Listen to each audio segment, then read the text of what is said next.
Mga US coin 1 cent, 2009, 2007, ito 2002, 2002 ito. Itong isa. Tama, 2002. Sa US numismatic, mahilig sila sa mga error coins, no? Kahit na yung mga maliliit na error, may tinatawag sila mga double die, yung mga double punch yata yung mga ano na yun. Ito, ang ganda pa ng condition nito.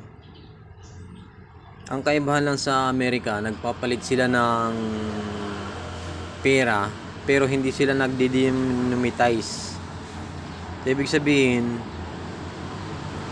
kahit sobrang luma na ng barya o kaya papel na pera ng US, pwede mo pa rin ibili kasi walang demonetize sa kanila. Yun ang kaibahan sa kanila. Nagbabago lang yung serial number, yun lang ang mga binabago nila. Ito parang commemorative ito eh. Ayun, may year sa likod. May year dito 1809. Do-double check ko mamaya, baka kasi may added value yung ganitong coins. Pero parang commemorative na 1 cent ito. 2009. May mahal nito yung ganitong sentimo, pero yung 1943 ang mahal nito. Year 1943. At yun ay gawa sa copper na ganitong sentimo, si Lincoln. Pero ang likod nun iba. Kasi ang ganong coins, yung 1943 is wartime. Sinasabing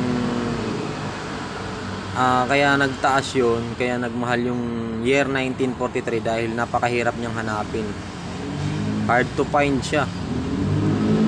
At hindi maiwasan na may gumagawa ng mga piki na ganong, pag rare talaga yung coins, bihira, mahirap hanapin, ginagawa ng mga piki yan, mga counterfeit.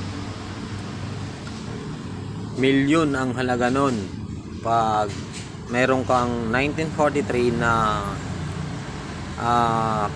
copper content na ganitong barya. Yan, US 1 cent coin.